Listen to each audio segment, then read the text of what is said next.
शेत से एनोश उत्पन्न हुआ। हम देखते हैं, आगे पढ़ते हैं, जब एनोश से केनान, केनान से महलेल, महलेल से येरेद, येरेद से हनोक और हनोक से मतूशेले, मतूशेले से लेमेक, और लेमेक से हम देखते हैं नूह, और फिर नूह के बेटे से हम देखते हैं नूह के 3 बेटे होते हैं, शेम, हाम और येपेत। अब जब हम 5वें चैप्टर में आते हैं तो इसमें लिखा हुआ है कि आदम की वंशावली में, जैसा कि मैंने पहले आपके साथ कि आदम और हवा का पहला बेटा कौन था? कैन, और दूसरा हाबिल था। हाबिल को कैन ने मार दिया, कैन बचा, कैन को परमेश्वर ने भूमि पे से भगा दिया और वंशावली से ही नाम काट दिया उसका।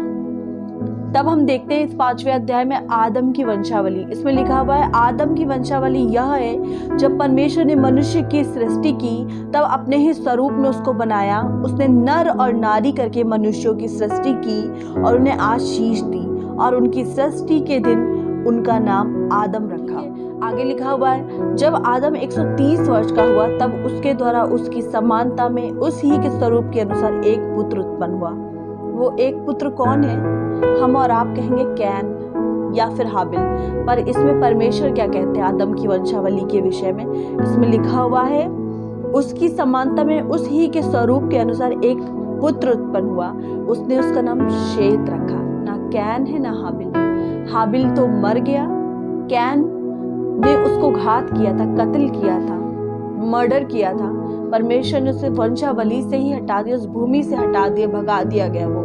अब आदम और हवा का एक बेटा उत्पन्न होता है जो वंशावली में नाम होता है उसका, और उसका नाम शेत है। शेत से एनोश उत्पन्न हुआ। हम देखते हैं, आगे पढ़ते हैं, जब एनोश से केनान, केनान से महलेल, महलेल से येरेद, येरेद से हनोक और हनोक से मतूशेले, मतूशेले से लेमेक, और लेमेक से हम देखते हैं नूह, और फिर नूह के बेटे से हम देखते हैं नूह के 3 बेटे होते हैं, शेम, हाम और येपेत। ये 3 बेटे जो नूह है, लेमेक से उत्पन्न हुआ नूह, नूह से उत्पन्न हुए शेम, हाम और येपेत। अब इसमें हम देखते हैं कि इन 3 बेटों के विषय में आगे बाइबल हमें क्या बताती है नूह के बारे में। जो हाँ जी, नूह जिसने जहाज बनाया था और अपने घराने सहित उस जहाज में बैठा था, और जिन जिन पशुओं को परमेश्वर ने आज्ञा दी थी वो जानवर अपने आप उस जहाज में आके बैठे थे। और तब इस पूरी सृष्टि का पहला जल प्रलय हुआ था। 40 दिन और 40 रात बारिश होती रही थी। सब पहाड़ पहाड़ियाँ सब कुछ पानी से ढक चुका था, सारे पेड़ पौधे, और उस पानी के ऊपर वो जहाज था जिस जहाज में नूह अपने घराने के साथ था और कोई नहीं था। सारा संसार जिसे परमेश्वर ने बनाया सब कुछ पानी के नीचे डूब चुका था। अब कहानी यहाँ से शुरू होती है। ये सिर्फ कहानी नहीं है, पर ये जीवन बदलने वाली बातें हैं, जीवन की बातें हैं जो नूह के पुत्र हैं, शेम, हाम और येपेत। इनके विषय में हम आगे जब पढ़ते हैं 6th चैप्टर में, 7th चैप्टर में, 8th चैप्टर में, तब मैं इसके आगे आपके साथ शेयर करूंगी। आप जब मैं रीड कर रही उत्पत्ति उसका 5वां अध्याय, तो इसे ध्यान से सुने कि आदम की वंशावली से परमेश्वर ने कैन का नाम कैसे हटा दिया, क्योंकि हाबिल तो पहले ही घात हो चुका था। जब मैं पढ़ती हूँ तो आप इसको ध्यान से सुने। आदम की वंशावली। आदम की वंशावली यह है, जब परमेश्वर ने मनुष्य की सृष्टि की तब अपने ही स्वरूप में उसको बनाया। उसने नर और नारी करके मनुष्यों की सृष्टि की और उन्हें आशीष दी, और उनकी सृष्टि के दिन उनका नाम आदम रखा। जब आदम 130 वर्ष का हुआ तब उसके द्वारा उसकी समानता में उस ही के स्वरूप के अनुसार एक पुत्र उत्पन्न हुआ। उसने उसका नाम शेत रखा। शेत के जन्म के पश्चात आदम 800 वर्ष जीवित रहा और उसके और भी बेटे बेटियां उत्पन्न हुई। इस प्रकार आदम की कुल आयु 930 वर्ष की हुई। तत्पश्चात वह मर गया। जब शेत 105 वर्ष का हुआ तब उससे एनोश का जन्म हुआ। एनोश के जन्म के पश्चात शेत 807 वर्ष जीवित रहा और उसके और भी बेटे बेटियां उत्पन्न हुई। इस प्रकार शेत की कुल आयु 912 वर्ष की हुई। तत्पश्चात वह मर गया।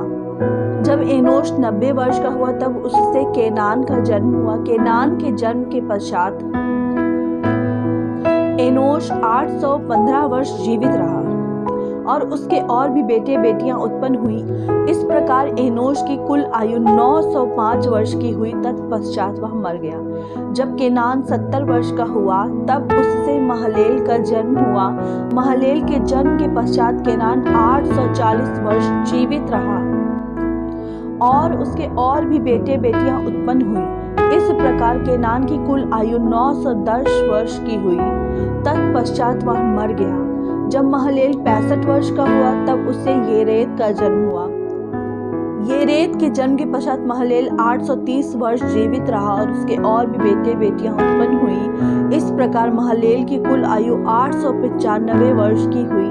तत्पश्चात वह मर गया। जब येरेद 162 वर्ष का हुआ तब उससे हनोक का जन्म हुआ।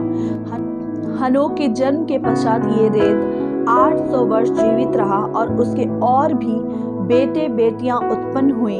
इस प्रकार येरेद की कुल आयु 962 वर्ष की हुई। तत्पश्चात वह मर गया।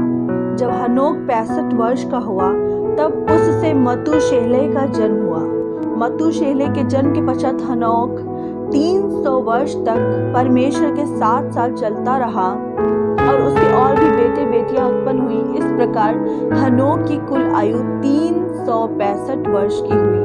हनोक परमेश्वर के साथ चलता था, फिर वह लोप हो गया क्योंकि परमेश्वर ने उसे उठा लिया। जब मतूशेलह 187 वर्ष का हुआ तब उससे लेमेक का जन्म हुआ। लेमेक के जन्म के पश्चात मतूशेलह 782 वर्ष तक जीवित रहा और उसके और भी बेटे बेटियां उत्पन्न हुई। इस प्रकार मतूशेलह की कुल आयु 969 वर्ष की हुई। तत्पश्चात वह मर गया। जब लेमेक 182 वर्ष का हुआ तब उससे एक पुत्र का जन्म हुआ। उसने यह कहकर उसका नाम नूह रखा, यहोवा ने जो पृथ्वी को शाप दिया है उसके विषय यह लड़का हमारे काम में और उस कठिन परिश्रम में जो हम करते हैं हमको शांति देगा। नूह के जन्म के पश्चात लेमेक 595 वर्ष जीवित रहा और उसके और भी बेटे बेटियां उत्पन्न हुई। इस प्रकार लेमेक की कुल आयु 777 वर्ष की हुई। तत्पश्चात वह मर गया और नूह 500 वर्ष का हुआ और नूह से शेम और हाम और येपेत का जन्म हुआ।